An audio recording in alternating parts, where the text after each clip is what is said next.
high-speed rail. For decades, it symbolized progress, innovation, and connectivity. In Europe and Asia, it's transformed how people live and travel, bringing cities closer, cutting emissions, and reshaping economies. But here in Canada, the story has been different. Instead of bullet trains speeding through our corridors, we've had series of studies, proposals, and political promises. Hopes raised, hopes dashed. One question has lingered. Will high-speed rail ever become a reality here? Today, we're diving into that very question. What's finally changed? What's being proposed? What does it all mean for the future of transportation in this country? Is Canada finally ready for high-speed rail? And is this the dawn of it? Canada has been chasing the idea of high-speed rail since the 1970s. In fact, every few years, it seems like a new study hits the headlines. Promises are made, bold visions are shared, and then nothing. It fades into the background. One of the most talked about projects? A rail line connecting Toronto to Quebec City. This corridor isn't in just any region. It's Canada's economic and population core, home to millions of people, dozens of universities, and the lion's share of our GDP. Yet, we're still waiting for a modern rail system that can meet that demand.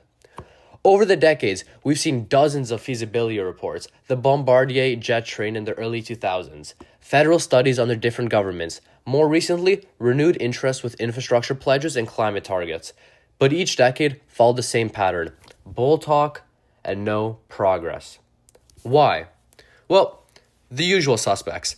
Budget constraints, political change, the sheer geography of Canada. It's been easy to shelve, especially with the high price tag and the long timelines involved.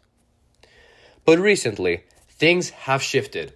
In 2021, the federal government announced a $396 million plan. Not for high-speed rail, but for what they called high-frequency rail. Still, it's one step forward in the right direction. This corridor would feature dedicated passenger tracks, something we've all been desperately needing. Speeds would be higher, up to 200 kilometers per hour, but the real change, separating freight and passenger traffic. If you've ever taken Via Rail or even Amtrak in America, or in general in North America, you know the frustration of being delayed because of a long freight train that's ahead of you on the track. This plan aims to fix that. This route, Toronto to Quebec City, with stops in Peterborough, Ottawa, Montreal, Trois-Rivières, Laval, and Quebec City. It's a bold undertaking, not full bullet train territory, but a huge leap forward from what we have now. Then, in a surprise announcement in February of 2025, former Prime Minister Justin Trudeau revealed a brand new initiative, a full high-speed rail network in the same corridor, dubbed Alto. This new system would operate at speeds of up to 300 kilometers per hour. And this time, it's not just talk.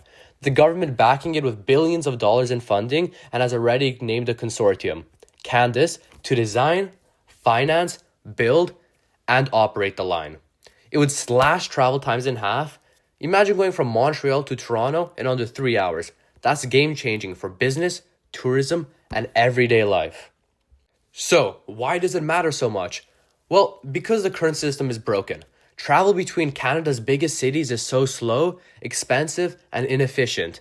Driving from Toronto to Montreal can take 6 hours and even longer with traffic. Flying sounds fast, but by the time you add airport waits, delays, and transit to and from the airport, it's a hassle and ends up being much longer. And then there's Via Rail, Canada's national passenger train service. While it connects key cities, it often runs late, sharing tracks with long, slow freight trains. It's underfunded, outdated, and simply not competitive with other modes of transit. High-speed rail could fix this. It could offer a third option, faster than driving, easier than flying, and more sustainable than either. Consider the numbers. The Toronto-Quebec City corridor is home to 18 million people, nearly half the country. It generates 40% of Canada's GDP, and it includes over 700,000 students attending more than 30 major colleges and universities. That's a mega region, and mega regions need fast, reliable transportation. Plus, the economic benefits are immense. Electrified rail would cut emissions significantly, and it would remove millions of car trips and short-haul flights every year. It would also spur development, housing, businesses, and tourism around every station. It's not just about getting from point A to point B, it's about creating a more convenient, connected, sustainable, and productive future. So why haven't we done it already? Well, because building a project like this in Canada is extremely complicated. First, the cost. We're talking 10 to 20 billion or more, it's likely. That's a massive investment. And while the benefits would be long-term, politicians often think in short-term election cycles. Second, jurisdiction. Transportation falls under both federal and provincial governments. That means coordination, lots of it. Ontario might support the project, Quebec might not. And if there's a change in leadership in either province or federally, priorities can shift overnight. And then there's land acquisition, environmental reviews, and pushback from vested interests. The aviation industry, trucking companies, oil producers, all have reasons to slow down or stop progress on a project like this. It's not just about steel and tracks. It's about a vision, political will, and public buy-in. Without that, even the best plans stall. Fortunately, the private sector is starting to step in. In Alberta, Prairie Link is pitching a high-speed line between Edmonton and Calgary. Early stage, but promising. In Ontario, the Canada's consortium has signed on to bring the government's Alto project to life. And then there's Transpod. Their pitch, a Hyperloop-style vacuum tube system with speeds of up to 1,000 kilometers per hour. It sounds futuristic, maybe even far-fetched, but these projects show growing interest and creativity in solving Canada's transportation puzzle. These are the early days, and not every project will succeed, but the momentum is building and the conversation is shifting. For the first time in decades, real money is being committed, real companies are getting involved, and real progress, while slow, is slowly but surely happening. The final piece of the puzzle, public support, and right now, it's at an all-time high. Polls show that nearly 7 in 10 Canadians support high-speed rail. That number jumps even higher among younger Canadians who are typically more environmentally conscious. People overall are more eager for better options. Local transit projects like the Ontario Line in Toronto and the REM in Montreal are laying the groundwork for a more connected future. Overall, Canada is the world's 9th largest economy. It has the talent, the resources, and the ambition.